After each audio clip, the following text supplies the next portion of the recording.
Good morning, Wabash. Speaking today at Pioneer Chapel will be Nick Sommer with his talk titled, The Wabash Legacy. A proud member of the Wabash class of 2015, Nick Sommer is a Crawfordsville native and graduate of Crawfordsville High School. While at Wabash, Nick majored in Spanish and economics and was actively involved in his campus life as a member of Beta Theta Pi and the Sphinx Club. His time within these organizations helped shape his commitment to leadership, service, and the strong sense of brotherhood that defines the Wabash experience. After Wabash, he earned his Master of Science in Accounting from the Indiana University Kelley School of Business and became a certified public accountant. Nick began his career in public accounting, spending 5 years honing his skill before joining Acuity Brands Incorporated, where he now serves as Director of Cost Accounting. Beyond his professional life, Nick is a husband and the proud father of a 1-year-old son. He is an avid golfer, a football official, and someone who deeply believes in giving back to his community. Values instilled during his time at Wabash and carried forward ever since. Let's give a warm welcome to Nick.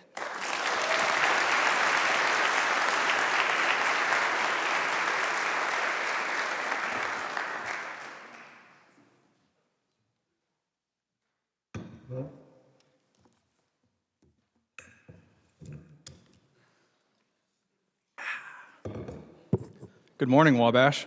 Good morning, Nick. I am humbled and truly appreciate the opportunity to stand up here and give a chapel talk. Thanks to Chris and the Sphinx Club for asking me to give this talk, by the way.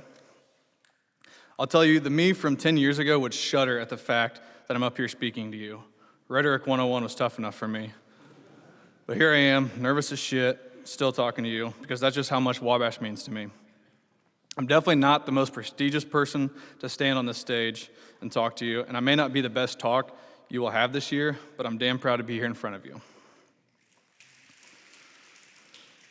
When I was originally asked to give this talk, the mission was for me to talk about being a legacy and what that meant to me. Growing up in Seville, I've been around Wabash my whole life, so I've always known a lot about Wabash. From the days of playing touch football off the track at home Little Giant football games as a school kid to the point where I am today in my professional career, I've always felt what the Wabash legacy meant to my family and the community.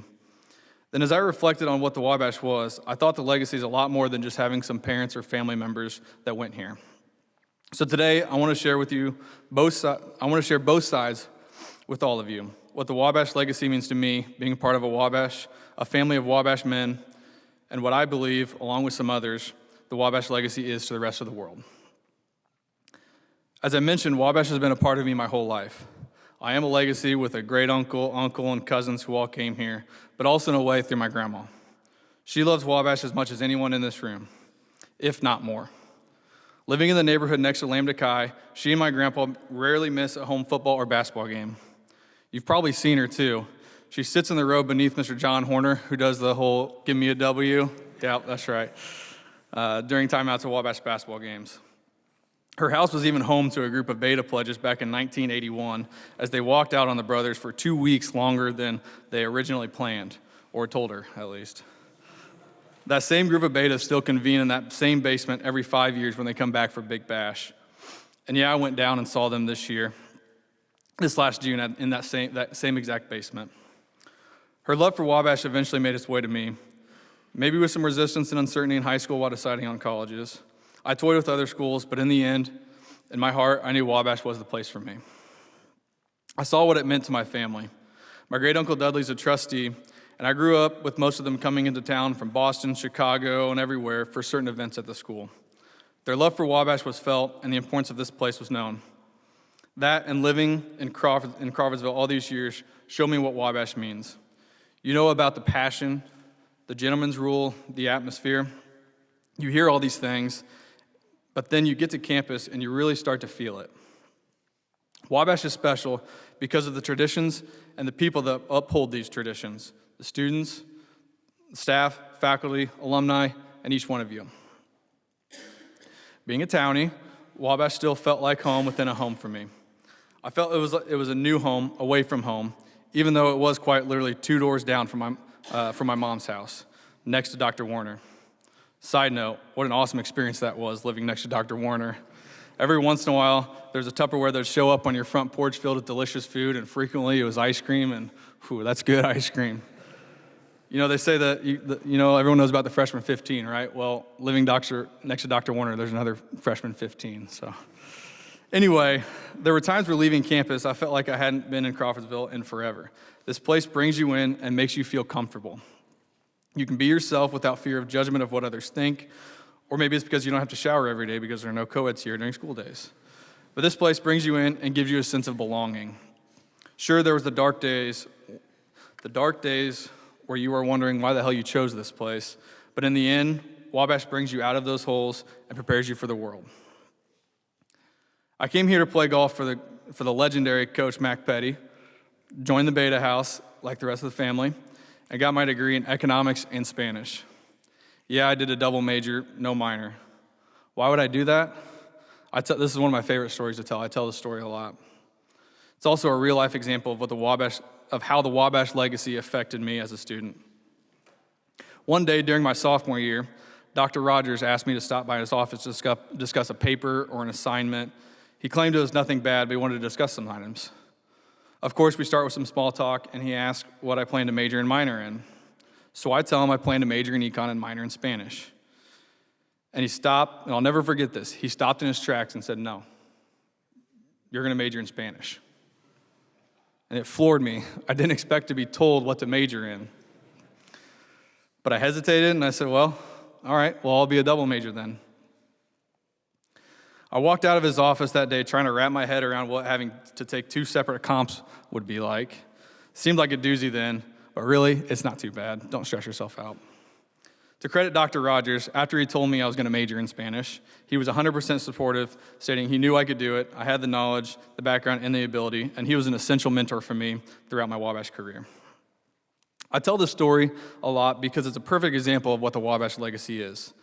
The school pushes you to the edge. The culture here is really to bring the best out of young men on campus and educate you to be successful in life. You've probably lived that and heard it many times already in your experience, but it's repeated so much because it's true. And that story is proof of it. You will get tested to your limits to bring out the best in you, and it sure does. You get to the edge, you learn how to handle it, and you grow from it. Some of the toughest nights studying and cramming all become worth it no matter how hard it is to see in the moment. It shows you that you're not alone. Wabash Always Fights is not just for the athletic field, but in the classroom as well. The faculty push you to develop you. They know your capabilities because you were accepted here, and they bring the best out in you. My professional career post-Wabash has been unique, I would say, as is most Wabash grads. I believe I was the second student to go through the IU accounting pipeline, which, fun fact, the first 3 students, I believe, were all named Nick that went through that pipeline, so it must have been a requirement. Anyway, I learned fairly quickly that there are not a ton of Wabash grads in the public accounting space, but that didn't stop me from reaching out and finding the right connections. I sent some emails, made some contacts, and landed a job post-grad school with a firm called BKD. I spent a few years in public accounting, traveling across the country as an auditor, and worked my way up the public accounting ladder. 5 years in, after earning the manager title, a job posting in Crawfordsville caught my attention as I was helping my wife, then girlfriend, look for a job here in Crawfordsville. I was then hired at Acuity Brands Lighting as the plant controller of our manufacturing facility, working now on the corporate side of the world. I learned quickly that the role wasn't quite what I had expected. I thought I'd be preparing financial statements for the plant and being in charge of the accounting side of the facility. What it ended up being was a finance partner for the facility and a finance liaison for our U.S. supply chain team. I had no real experience in finance and really didn't even do all that well in Dr. Howland's corporate finance class. But here I was working in manufacturing finance 5 years after school. To humble brag a bit, I ended up being pretty good at it. And I only say that because I've been promoted 3 times in the last 4.5 years there. And I attribute a lot of that to what Wabash instilled in me. I walked into something I was not prepared for, but I learned with every passing days what my customers were asking of me, and I continued to grow myself as a person and a professional to get the most out of my job, and so our plant can be the best not only for Acuity, but for our community as well. I've helped grow relationships with local organizations and supported nonprofits such as the Crawfordsville Montgomery County Chamber of Commerce and the Youth Service Bureau through sponsorship. I've consulted on the strategic decision-making that led to the divestiture of one of our business units and led the financial analysis of an investment of $7 million into our glass plant in Newark, Ohio. I feel that as evidence, a Wabash liberal arts education can take you anywhere you want to go. I've now flipped back to the accounting side and lead Acuity's cost accounting team. Now to bring us back to the Wabash Legacy. Why do I love Wabash? I love Wabash because of the passion and the brotherhood that exists, and no, that is not just a recruiting tactic. You truly make brothers and lifelong friends with people that you shared a cold dorm with. I had many of them in my wedding years later, and still to this day call them some of my best friends. You experience this place together and grow a true bond of brotherhood that you won't find anywhere else. The passion that Wabash Men has is unmatched. How many other student sections do you hear the chants of, "I love, insert school here"? That's a regular at Wabash sporting events. And those words come from true feelings and love that Wabash men feel for their school and their brothers, competing on the field, court, pool, you name it. The passion is real and exists within all of us. I asked some of my pledge bros what Wabash still means to them 10 years later, and the responses were as expected. Everyone still has the passion and love for this place. I'll give you a few quotes from what my brothers told me. My pledge brother Patrick Bondi said, "The Wabash Legacy means everything to him. It's his life. It's where his parents met in the basement of the Beta House, and in that same house on that same campus where he had his first date with his wife, Caitlin." Some guys cherish the unique traditions of Wabash, like when we slept on the chapel steps before chapel sing, guarding the bell from potential Danny thieves. There was an attempt my freshman year resulting in the need for a repair for part of the bell. Not when we were guarding it, by the way.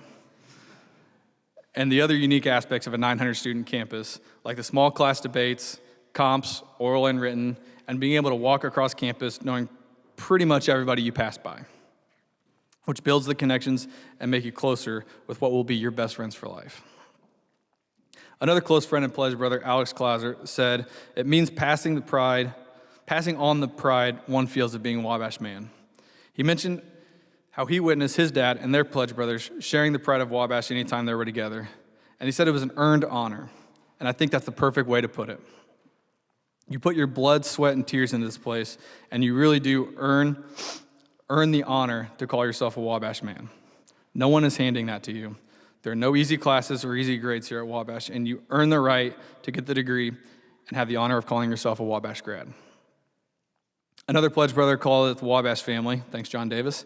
His dad was a grad, and he mentioned some of his best teachers he had were from Wabash. And as a teacher himself, he tries to provide that same level of dedication to his students. What stands out to me when I talked with my pledge brothers is that they use some of the same words I have used in this talk unprompted.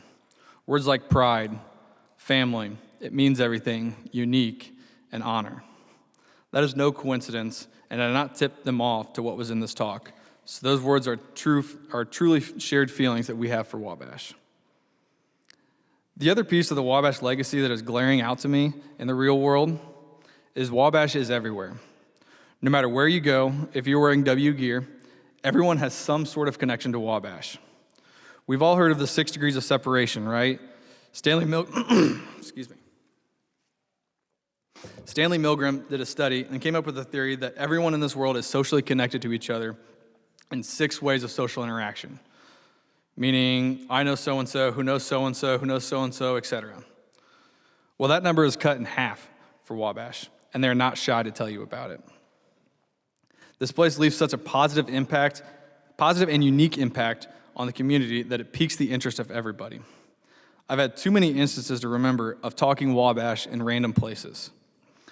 Most recently, I was in the Atlanta airport, standing there trying to get my Uber app to re-download so I can call an Uber, with my Wabash Athletics quarter zip on, and a Wabash mom approached me and we had a conversation.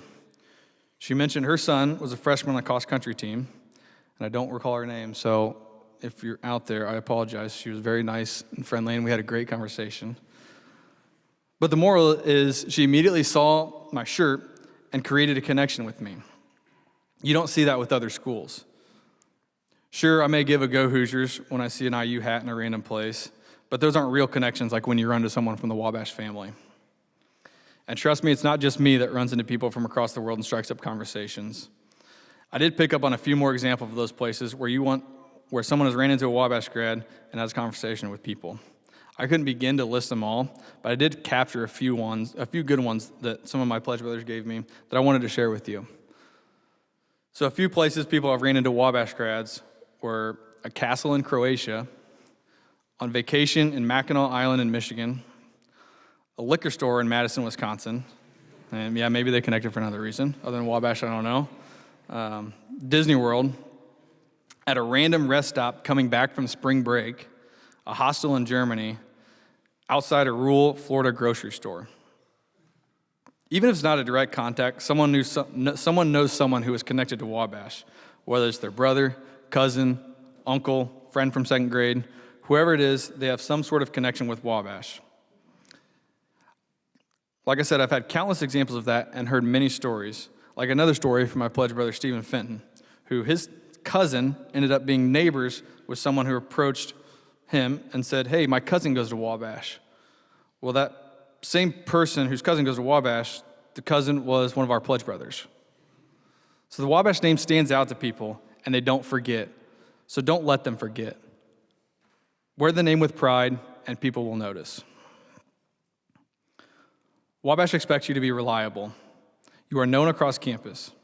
I've heard many a story of a professor calling out a student for missing class from across the mall. Okay, maybe that was me. You are expected to be present and give your all, which translates directly to the real world, and an important asset for you as a Wabash man. You have the chance to place yourself ahead of your peers because your future employers will know they can rely on you. You learn how to manage your time, how to prioritize certain projects and papers, and how to study for tests timely. All these things are still done in my day-to-day life. I prioritize projects.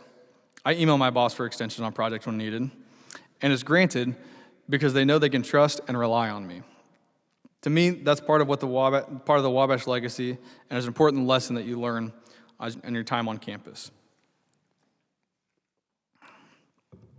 The legacy can also be found and defined in our own mission statement. Wabash teaches men to think critically, lead effectively, live humanely, and act responsibly. All these things I'll follow through with and are an integral part of what the Wabash legacy is. I believe that this place taught me to think critically in my day job and is a crucial component of why I've moved up to the director level of a $4 billion company. Don't be afraid to ask questions and challenge others what you and others know. It's essential in my day job to understand the what and the why of what my team is doing and what the company is doing. That curiosity stems from the critical thinking skills that I picked up in the environment of a Wabash classroom with healthy debates and active conversations preparing me to eventually give presentations to our CFO. Wabash only recruits leaders and then develops them on how to lead effectively. You learn how to work with others within projects, sports teams, club activities, living units, and everything is tied with how to lead others effectively. As I mentioned before, you learn reliability during your time here, and earning that honor ensures that you are trustworthy and can be followed. You understand how to work in teams to accomplish greatness together. Live humanely. I am passionate about giving back to my community. I serve my community on nonprofit boards, participate in philanthropy events, donate to food shelters, and strive to make my community better. You can't hide as a Wabash grad, and it's important to represent Wabash and your little piece of the world around you in a positive manner. As I mentioned, Wabash is everywhere, and people remember you and your connection with this school. It's important that you represent the Wabash legacy the way it's intended, with pride and passion. And finally, acting responsibly is evident no matter where you go. A core value of every company I've worked at has always been integrity. You are expected to do the right thing every time and apply the gentleman's rule in everyday life. The gentleman's rule is such a unique characteristic of the Wabash legacy because it applies to you more than just between the ringings of the Caleb Mills bell. Most schools have a code of conduct, set rules in dormitories, campuses, etc., and you are held to certain rules that are written and debated. I can tell you my wife, who has a master's in student affairs and higher education and worked at Indiana State for years, did not believe me when I told her that there are no rules at Wabash, just the gentleman's rule. That doesn't work other places, but it does here. This place is special, and the legacy is important in all aspects of life. Gentlemen, you have such a unique opportunity here. Embrace it, enjoy it, and take advantage of it. As you've probably picked up from this talk, the Wabash Mafia is real, and we are here to help and support you. I love getting back when I can, as do most Wabash men. Cherish this place and know you went to school somewhere special. The Wabash legacy will never go away, and it means so much to so many people around this place. I implore you to live your life in every way with the goal of one day being referred to as some little giant. Thank you.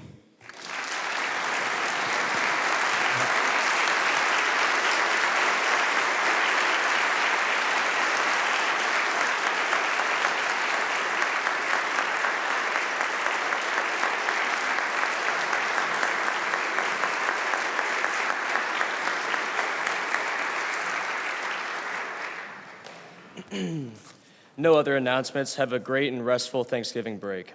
Thank you all for attending. Now will you please rise and join me in singing Old Wabash. Ba-da-da-da-da-da-da-da-da-da. From the hills of Maine.